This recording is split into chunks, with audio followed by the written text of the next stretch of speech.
সবাইকে স্বাগত জানিয়ে আরো একটি নতুন ক্লাসে উপস্থিত হয়েছি আমি। আজকের ক্লাসটা হবে সেট এবং ফাংশনের বেসিক কিছু বিষয় নিয়ে একটা গাণিতিক সমস্যা সমাধান। আজকের এই বিষয়ে দেখো, প্রথমে আছে a সমান কত একটা সেট দেওয়া আছে, a সমান একটা সেট, b সমান একটা সেট দেওয়া আছে এবং বলা হয়েছে s কে তালিকা পদ্ধতিতে প্রকাশ করে এর ডোমেন এবং কি রেঞ্জ নির্ণয় করা। এখানে কয়েকটা কথা বলা আছে, সেটা হলো কি, প্রথমে আছে হলো x এলিমেন্ট কত n, x এর যে উপাদানটা আছে তা z এর মধ্যে আছে। z কে আমরা পূর্ণ সংখ্যা হিসেবে আমরা কি চিনি, z দ্বারা সবসময় কি পূর্ণ সংখ্যা সমান কত z, এবং এই পূর্ণ সংখ্যাটা হলো কি যে ভগ্নাংশ ব্যতীত যে সকল সংখ্যাগুলো আমরা পাই সেগুলো হলো কি পূর্ণ সংখ্যা। যেমন কি দেওয়া আছে, -2, -1, 0, 1, 2, 3, মাইনাস কত 3, এরকমের সংখ্যাগুলো যেগুলো ভগ্নাংশ ব্যতীত সেই সংখ্যাগুলো হলো কি পূর্ণ সংখ্যা। এবং এরপরে আছে দেখো যে x স্কয়ার লেস দেন কত আছে 9, x স্কয়ার লেস দেন 9 দেওয়া আছে। লেস দেন এবং কি গ্রেটার দেন এই দুইটা শব্দ আমরা ব্যবহার করি হলো অসমতার কারণে। মানে যখন আমরা সমীকরণ ব্যবহার করব, এই সমীকরণগুলো যাতে কোনোদিনও বা কোনো সময় কি সমতায় না আসে বা সমান না হয়, সেই ক্ষেত্রে আমরা কি করি, এই অসমতাগুলো ব্যবহার করি। এরপরে বি সেটে আছে x এলিমেন্ট কত n, x এর উপাদানগুলো কার মধ্যে আছে, n এর মধ্যে, আর nটাকে আমরা স্বাভাবিক সংখ্যা হিসেবে জানি। স্বাভাবিক সংখ্যা কোনটা, স্বাভাবিক সংখ্যা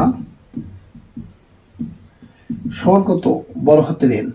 আমরা সবসময় কি বড় হাতের n দ্বারা স্বাভাবিক সংখ্যাগুলোকে প্রকাশ করি। আর স্বাভাবিক সংখ্যা কোনগুলো, 1, 2, 3, 4, 5, 6 কত অসংখ্য মান আছে, যে মানগুলো আমরা কি করি স্বাভাবিক সংখ্যা হিসেবে ব্যবহার করি।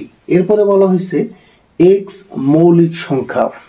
মৌলিক সংখ্যা কোনগুলা, মৌলিক সংখ্যা হলো যে নিজেই ভাঙতে পারে কিন্তু অন্য সংখ্যা দ্বারা কি ভাঙা যায় না, সেই সংখ্যাটা হলো কি মৌলিক সংখ্যা। এবং মৌলিক সংখ্যাগুলো হলো 2, 3, 5, 7, 11, 13, মানে এই যে এই ধরনের সংখ্যাগুলো হলো কি মৌলিক সংখ্যা। এখানে কিন্তু প্রথমে আমরা কি বাদ রাখছি, 1 কে বাদ রাখা হয়েছে। কি কারণে, 1 মৌলিক সংখ্যা না, এটাকে বলা হয় কি সহমৌলিক সংখ্যা। কারণ এই 1 এর সাথে যে কোনো ধরনের সংখ্যাকে যদি আমরা গুণন করি অথবা ভাগ করি, মানের কোনো পরিবর্তন আসে না।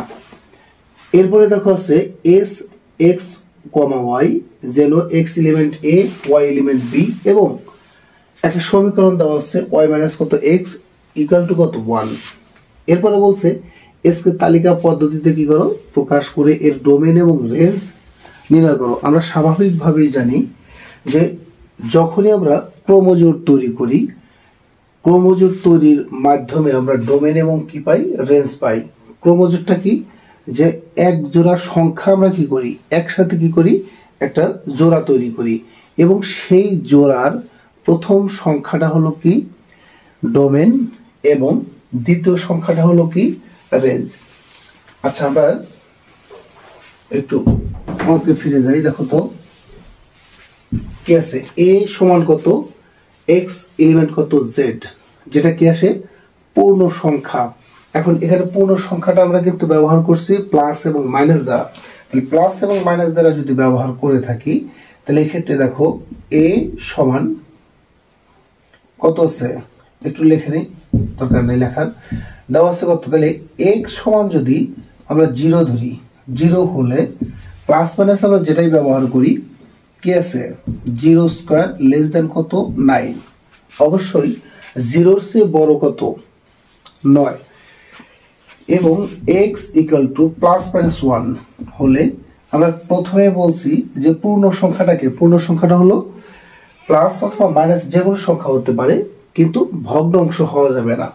তাহলে প্লাস মাইনাস কত 1 হোল স্কয়ার লেস দেন কত 9। আমি এখানে আরো একটা কথা অ্যাড করতে চাই, সেটা হলো কি আছে, যে কোনো সংখ্যার প্লাস অথবা মাইনাসের উপর যদি কি থাকে, বর্গ থাকে, সেটা নিশ্চিত কি প্লাস হয়ে যাবে।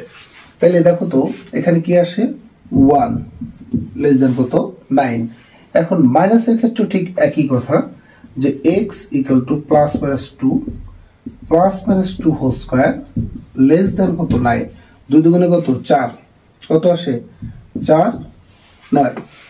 আচ্ছা, তাহলে আমরা এ সেটটা পাবো কি, কত আসে -2 -1 0 1 2।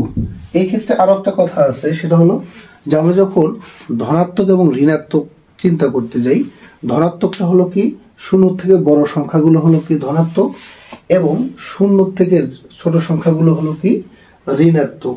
এবং আরো একটা কথা আছে, সেটা অঋণাত্মক। অঋণাত্মকটা কি, যে অঋণাত্মক হলো শূন্য সহ সকল ধনাত্মক সংখ্যাকে আমরা কি বলি, অঋণাত্মক সংখ্যা বলি। আমরা বি সেটটাতে যাব।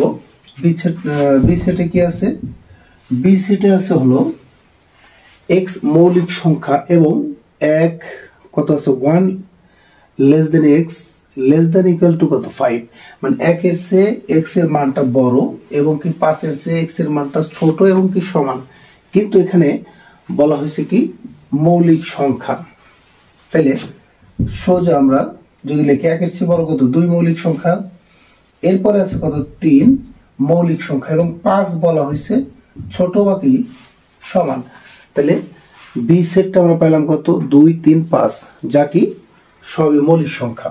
এখন এই ক্ষেত্রে দেখো যে বলছে এস কে তালিকা পদ্ধতিতে প্রকাশ করে এর ডোমেন ও রেঞ্জ নির্ণয় করতে বলছে, এবং এক্ষেত্রে কি আছে এক্স এলিমেন্ট এ এবং ওয়াই এলিমেন্ট কত বি দেওয়া আছে। আমি একটু এক্ষেত্রে একটু দেখাই যে এস ইকুয়াল টু, এখানে না লিখি একটু এইখানে লিখি, যে এস ইকুয়াল টু কত আছে এক্স কমা ওয়াই, যেন x element A Y element কত বি এবং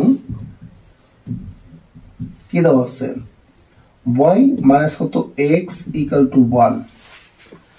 এইখান থেকে আমরা কি তৈরি করব, যে এর তালিকাটা কি করব বের করব। এখানে দেখো যে এখানে কত আছে y মাইনাস কত x ইকুয়াল টু 1 বা y ইকুয়াল টু কত 1 প্লাস কত x। আমরা একটা সমীকরণ নিলাম। এই সমীকরণ থেকে খেয়াল করো যে এখানে এর মানটা কি দেওয়া আছে -2 -1 0 1 2। আমরা যদি এটাকে x এর মান হিসেবে ব্যবহার করি, তাহলে সেক্ষেত্রে আমরা পাঁচটা কি করব ঘর নেব, 1 2 3 4 5 6। x y x এর মান কত -2 মাইনাস কত 1 0 1 2। এখন একটু খেয়াল করো, আমরা এখানে দুইটা একটা সমীকরণ নিয়েছি। এই সমীকরণে দুই চলক বিশিষ্ট একটা কি দেওয়া হয়েছে সমীকরণ নেওয়া হয়েছে। এই সমীকরণে একটা হলো কি স্বাধীন চলক, আর একটা কি আছে অধীন চলক। স্বাধীন চলকটা কি, যে চলকের মানটা আমরা কি করব বসাবো, যে চলকের মানটা আমরা কি করব বসাবো, বসানোর পরে এক্স এর মান বসাইলে ওয়াই এর মান যদি পাওয়া যায়, তাহলে ওয়াইটা হলো কি এক্স এর অধীন যে মানটা আসবে সেটা, মানে এক্স হলো স্বাধীন চলক, ওয়াইটা হলো কি অধীন চলক। তাইলে এক্স এর মানটা তুমি বসায় দাও। এক্স এর মান কত -2, -2 থেকে +1 বাদ দিলে কত আছে -1। -1 বসাও, মাইনাস এবং প্লাস যদি কাটে, দেখো এখানে ওয়াই কি আছে 1 -1 কাটো, ওয়াই এর মানটা আসে কত 0 0।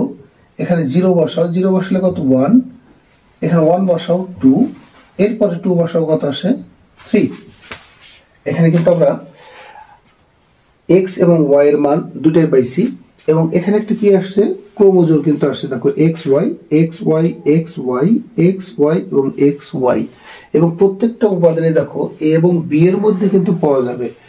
দেখো b এর মধ্যে কি আছে 2 3 5, এর মধ্যে আছে কত -2 -1 0 1 2। মানগুলো কিন্তু আমরা অলরেডি পাইছি। এখন তাহলে ক্রোমোজোর গুলো আমরা যদি লিখি, আমরা এখান থেকে একটু নিয়ে আসি নির্ণয় ক্রোমোজোর। দেখো নির্ণয়ে ক্রোমোজোর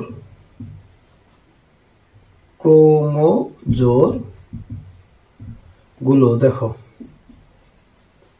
কি কি আসে। ক্রোমোজোর গুলো আসে হলো -2, -1 লিখলাম। এবং ক্রোমোজোর তৈরি করার সময় আমাদের কি ব্যবহার করা লাগবে? ফার্স্ট ব্র্যাকেট ব্যবহার করা লাগবে। -1 0, এরপরে আসো কত 0 1, এরপরে কত 1 2, এরপরে আসে কত 2 3। তাহলে একটু খেয়াল করো, আমরা কিন্তু ক্রোমোজোর গুলো পাইছি এবং ক্রোমোজোর গুলো দুইটা উপাদান থেকে, যেমন দুইটা সেট থেকে আমরা কিন্তু ক্রোমোজোর গুলো পাইছি। এ সমান কত আছে দেখো, এই মানটা আছে, বি সমান কত আছে, ওই মানটা আছে। এবং প্রত্যেকটা ক্ষেত্রে দেখো ক্রোমোজোর গুলো কিন্তু এই দুইটা সেটের মধ্যেই কিন্তু বিদ্যমান আছে। তাহলে রেঞ্জ যে পাবো, রেঞ্জটা কি আসতেছে, রেঞ্জটা কি দেখো তো, ডোমেন হলো কি -2 -1 0 1 2, এটা হলো কি ডোমেন। ডোমেন কত আসতেছে, ডোমেন কত আছে -2 -1 0 কত আছে 1 2, এটা হলো কি ডোমেন। এরপরে রেঞ্জ, রেঞ্জ পাওয়া কত, রেঞ্জ হলো -1, এরপর আসে কত 0 1 2 3। তাহলে ডোমেন এবং রেঞ্জ এখানে বলছে কি যে তালিকা পদ্ধতিতে ডোমেন এবং রেঞ্জ কি করো, বের করো। আমরা যে তালিকা পদ্ধতি যেটা, সেটার মাধ্যমে আমরা কি করলাম, ডোমেন এবং